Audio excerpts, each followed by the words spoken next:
ಅಧಿಕಾರ ಹಸ್ತಾಂತರ ಚರ್ಚೆ ಬೆನ್ನಲ್ಲೇ ಸಿಎಂ ಹೊಸ ಬಾಂಬ್ ಸಿಡಿಸಿದ್ದಾರೆ. 5 ವರ್ಷ ನಾನೇ ಮುಖ್ಯಮಂತ್ರಿ ಅಂತ ಸಿದ್ದರಾಮಯ್ಯ ಹೇಳ್ತಾ ಇರೋದು ಭಾರಿ ಮಹತ್ವವನ್ನ ಪಡೆದುಕೊಳ್ತಾ ಇದೆ. ವಿಧಾನಸಭೆಯಲ್ಲಿ ಸಿಎಂ ಸಿದ್ದರಾಮಯ್ಯ ಅವರು ಕೊಟ್ಟಿರುವಂತಹ ಹೇಳಿಕೆ, ಡಿಸಿಎಂ ಡಿಕೆಶಿ ಬಣಕ್ಕೆ ಸಿಎಂ ಸಿದ್ದರಾಮಯ್ಯ ಚೆಕ್ಮೇಟ್ ಕೊಟ್ಟಿದ್ದಾರೆ. ಹೈಕಮಾಂಡ್ ನಿರ್ಧಾರಕ್ಕೆ ಬದ್ಧ ಎಂತ ಇದ್ದಂತಹ ಸಿದ್ದರಾಮಯ್ಯ ಇದೀಗ ನೇರವಾಗಿ 5 ವರ್ಷ ನಾನೇ ಸಿಎಂ ಅಂತ ಹೇಳ್ತಾ ಇದ್ದಾರೆ. ಡಿಕೆಶಿ ಬಣಕ್ಕೆ ಸಿಎಂ ಸಿದ್ದರಾಮಯ್ಯ ಸರ್ಜಿಕಲ್ ಸ್ಟ್ರೈಕ್ ಇದು. ಒದ್ದು ಅಧಿಕಾರ ಕಿತ್ತುಕೊಳ್ಳುವೆ ಎಂದಿದ್ದ ಡಿಕೆಶಿಗೆ ಶಾಕ್ ಕೊಟ್ಟಿದ್ದಾರೆ ಸಿಎಂ ಸಿದ್ದರಾಮಯ್ಯ. ಒದ್ದು ಅಧಿಕಾರ ಕಿತ್ತುಕೊಳ್ಳುವೆ ಅಂತ ವಿಧಾನಸಭೆಯಲ್ಲಿ ಹೇಳಿಕೆಯನ್ನ ಕೊಟ್ಟಿದ್ರು ಡಿಕೆ ಶಿವಕುಮಾರ್. ಈಗ ಸಿದ್ದರಾಮಯ್ಯ ಅವರು ಸಹ ವಿಧಾನಸಭೆಯಲ್ಲೇ ನಾನೇ 5 ವರ್ಷ ಸಿಎಂ ಅಂತ ಹೇಳಿದ್ದಾರೆ. ಬಗ್ಗೆ ಹೆಚ್ಚಿನ ಡೀಟೇಲ್ಸ್ ಕೊಡ್ತಾರೆ ನಮ್ಮ ಪ್ರತಿನಿಧಿ ಆನಂದ್, ನೇರ ಸಂಪರ್ಕದಲ್ಲಿ ಜಾಯಿನ್ ಆಗಿದ್ದಾರೆ. ಆನಂದಿ, ಅಧಿಕಾರ ಹಂಚಿಕೆ ವಿಚಾರದ ಚರ್ಚೆ ಮಧ್ಯದಲ್ಲಿ ಸಿಎಂ ಸಿದ್ದರಾಮಯ್ಯ ಅವರು ಹೇಳಿರುವಂತಹ ಮಾತು ಸಾಕಷ್ಟು ಕುತೂಹಲ ಕಾರಣ ಆಗ್ತಾ ಇದೆ. 5 ವರ್ಷ ನಾನೇ ಇರ್ತೀನಿ ಅಂತ ಹೇಳ್ತಿದ್ದಾರೆ. ಹಾಗಾದ್ರೆ ಪವರ್ ಶೇರಿಂಗ್ ಚರ್ಚೆಗೆ ಫುಲ್ ಸ್ಟಾಪ್ ಇಟ್ರ ಸಿದ್ದರಾಮಯ್ಯ?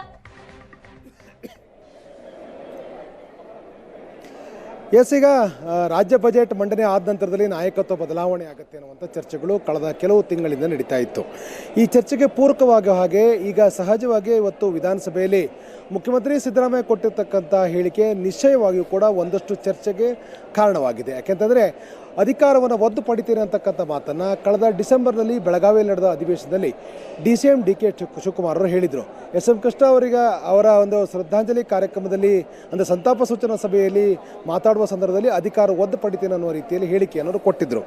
ಆದರೆ ಅದು ಬೇರೆ ಬೇರೆ ಸ್ವರೂಪದಲ್ಲಿ ಚರ್ಚೆಯಾಗಿ ಈಗ ನಡೀತಾ ಇರತಕ್ಕಂಥ ಬಜೆಟ್ ಅಧಿವೇಶನದ ಸಂದರ್ಭದಲ್ಲಿ ಮುಖ್ಯಮಂತ್ರಿ ಸಿದ್ದರಾಮಯ್ಯನವರು ಸದನದ ಒಳಗಡೆ ನಾವೇ ಇರ್ತೇವೆ, ನಾನೇ ಇರ್ತೇನೆ ಅಂತಕ್ಕಂಥ ಮಾತನ್ನು ಹೇಳುವುದರ ಮೂಲಕ ಮುಂಬರುವ ದಿನಗಳಲ್ಲಿ ನಾಯಕತ್ವ ಬದಲಾವಣೆ ಸಂಬಂಧಪಟ್ಟಾಗೆ ನಡೆಯಬಹುದಾದಂಥ ಚರ್ಚೆಗೆ ಒಂದು ಫುಲ್ ಸ್ಟಾಪ್ ಹಾಕುವಂಥ ಕೆಲಸವನ್ನು ಮಾಡಿದ್ದಾರೆ ಅಂದರೂ ಕೂಡ ತಪ್ಪಾಗಲಾರದು. ಮುಖ್ಯಮಂತ್ರಿ ಸಿದ್ದರಾಮಯ್ಯವರು ಬಜೆಟ್ ಆದ ನಂತರದಲ್ಲಿ ಅಧಿಕಾರವನ್ನು ಬಿಟ್ಟು ಕೊಡ್ತಾರಾ ಅಥವಾ 2.5 ವರ್ಷಗಳ ನಂತರ ಅಧಿಕಾರವನ್ನು ಬಿಟ್ಟು ಕೊಡ್ತಾರಾ ಅನ್ನುವಂಥ ಚರ್ಚೆಗಳು ರಾಜಕಾರಣದಲ್ಲಿ ಜೋರಾಗಿ ನಡೀತಿದೆ. ಪ್ರತಿಯೊಂದು ಬೆಳವಣಿಗೆಯೂ ಪೂರಕವಾಗಿ ಈ ವಿಚಾರದ ಮೇಲೆ ಚರ್ಚೆಗಳು ಆಗ್ತಾ ಇರುವಂಥ ಈ ಹಂತದಲ್ಲಿ ಮುಖ್ಯಮಂತ್ರಿ ಸಿದ್ದರಾಮಯ್ಯ ಕೊಡ್ತಕ್ಕಂಥ ಹೇಳಿಕೆ, ಡಿಸಿಎಂ ಡಿಕೆ ಶಿವಕುಮಾರ್ ಕೊಡ್ತಕ್ಕಂಥ ಹೇಳಿಕೆ ಬೇರೆ ಬೇರೆ ಸ್ವರೂಪದ ಚರ್ಚೆಗಳನ್ನು ಹುಟ್ಟು ಹಾಕ್ತಾ ಇತ್ತು. ಈಗ ಮುಖ್ಯಮಂತ್ರಿ ಸಿದ್ದರಾಮಯ್ಯವ್ರನ್ನ ಸದನದ ಒಳಗಡೆ ಕೆಣಕುವಂಥ ಕೆಲಸವನ್ನು ಕೂಡ ಇವತ್ತು ಪ್ರತಿಪಕ್ಷಗಳ ನಾಯಕರು ಮಾಡಿದಾಗ ನಾನೇ ಇರ್ತೇನೆ, ನಾವೇ ಇರ್ತೇವೆ ಅಂತಕ್ಕಂಥ ಮಾತನ್ನು ಹೇಳುವುದರ ಮೂಲಕ ಮುಖ್ಯಮಂತ್ರಿಗಳ ಬದಲಾವಣೆಗೆ ಸಂಬಂಧಪಟ್ಟ ನಡೀತಾ ಇರುವಂಥ ಚರ್ಚೆಗೆ ಒಂದು ಫುಲ್ ಸ್ಟಾಪ್ ಹಾಕುವಂಥ ಕೆಲಸವನ್ನು ಸಿದ್ದರಾಮಯ್ಯ ಮಾಡ್ದಂಗೆ ಕಾಣ್ತಾ ಇದೆ. ಯಾರಿಗೆ ಯಾವ ಸಂದೇಶವನ್ನು ತಲುಪಿಸಬೇಕೋ ಆ ಸಂದೇಶವನ್ನು ತಲುಪಿಸುವಂಥ ಕೆಲಸ ಮಾಡಿದ್ರು ಅನ್ನುವಂಥ ಚರ್ಚೆಗಳು ಕೂಡ ಈಗ ಆರಂಭಗೊಂಡಿರ್ತಕ್ಕಂಥದ್ದು. ಇಲ್ಲಿ ಭಾಳ ಮುಖ್ಯವಾಗಿ ಗಮನಿಸಬೇಕಾಗಿರ್ತಕ್ಕಂಥ ವಿಚಾರ ಅಂತಂದರೆ ಕಳೆದ 2-3 ತಿಂಗಳಿಂದಲೂ ಕೂಡ ಮುಖ್ಯಮಂತ್ರಿ ಸಿದ್ದರಾಮಯ್ಯವರು ಬಜೆಟ್ ಆದ ನಂತರದಲ್ಲಿ ಅಧಿಕಾರವನ್ನು ಬಿಟ್ಟು ಹೋಗ್ತಾರೆ ಅನ್ನುವಂಥ ಚರ್ಚೆಗಳು ಇತ್ತು. ಅಂದರೆ 2 ವರ್ಷದ ನಂತರದಲ್ಲಿ ಅಂದರೆ ಮೇ ತಿಂಗಳಲ್ಲಿ ಅಧಿಕಾರವನ್ನು ಬಿಟ್ಟು ಕೊಡ್ತಾರೆ ಅಂತಕ್ಕ ಚರ್ಚೆಗಳು ಒಂದು ಕಡೆ. ಇನ್ನೊಂದು ಕಡೆ 2.5 ವರ್ಷ ಆದ ನಂತರ ಅಂದರೆ ನವೆಂಬರಲ್ಲಿ ಅದಕ್ಕೆಲ್ಲ ಮುಖ್ಯಮಂತ್ರಿ ಹುದ್ದೆಯಿಂದ ಕೆಳಗಿಳಿತಾರೆ ಅನ್ನುವಂಥ ಚರ್ಚೆಗಳು ಕೂಡ ಇದೆ. ಆದರೆ ಮುಖ್ಯಮಂತ್ರಿಗಳು ಎಲ್ಲೋ ಒಂದು ಕಡೆ ಹೈಕಮಾಂಡ್ ಹೇಳಿದ ಹಾಗೆ ತಾವು ನಿರ್ಧಾರವನ್ನು ತೆಗೆದುಕೊಳ್ತೇನೆ ಅಂತಕ್ಕಂಥ ಮಾತನ್ನು ಬೇರೆ ಬೇರೆ ಸಂದರ್ಭಗಳಲ್ಲಿ ಹೇಳಿದರು.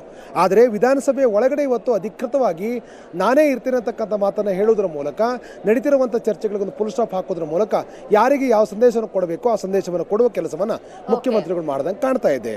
ಥ್ಯಾಂಕ್ ಯು ಆನಂದ್, ನಿಮ್ಮೆಲ್ಲ ಡೀಟೇಲ್ಸ್ಗಾಗಿ.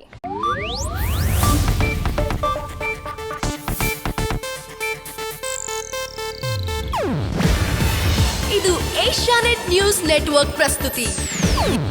ನೀವು ನೋಡ್ತಿದ್ದೀರಾ ಏಷ್ಯಾನೆಟ್ ಸುವರ್ಣ ನ್ಯೂಸ್.